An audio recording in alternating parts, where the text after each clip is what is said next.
اور یہ بھی اللہ کا فضل ہے کہ اپنے حسین پر رونے والے کی آنکھ سے نکلنے والے مکی کے پر کے برابر آنسو کے عوض چاہے تو جیسے کہ روایتوں کے اندر ہے جناح البعوضہ، یعنی کہ مکھی کے پر کے برابر بھی اگر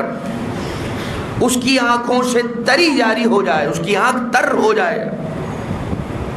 غم حسین کی وجہ سے نکلنے والے آنسو کی وجہ سے اس کی آنکھ تر ہو جائے، آنسو بھی نہیں، وہ تو آنسو کو عربی میں کہا جاتا ہے اغرقت عیناہ من الدموع، یعنی آنکھوں میں آنسو بھر آنا۔ ایک کیا ہوتا ہے انسان کا دل نرم ہونا،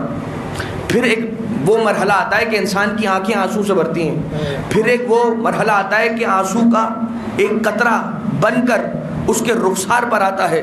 اور وہ قطرہ رخسار سے چل کر اس کی ریش اس کی داڑھی تک آتا ہے، اور پھر وہ مرحلہ آتا ہے کہ اس کے آنسو ٹپکنے لگتے ہیں۔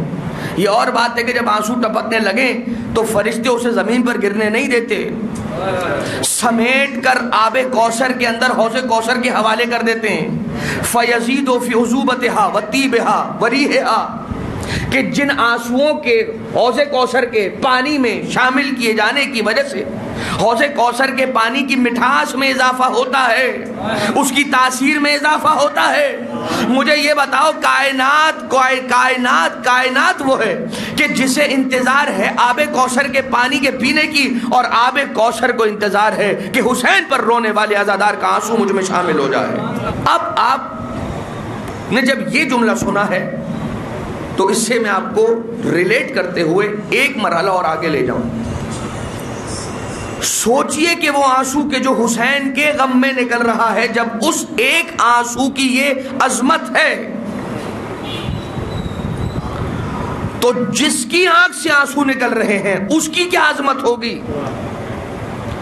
اور جس کی آنکھوں سے آنسو نکل رہے ہیں اس عزادار کی جو عظمت ہوگی وہ ہوگی۔ سوچئے جس حسین کے غم میں عزادار روتا ہے اس کی کیا فضیلت اور عظمت ہوگی۔ یہ ہے مقام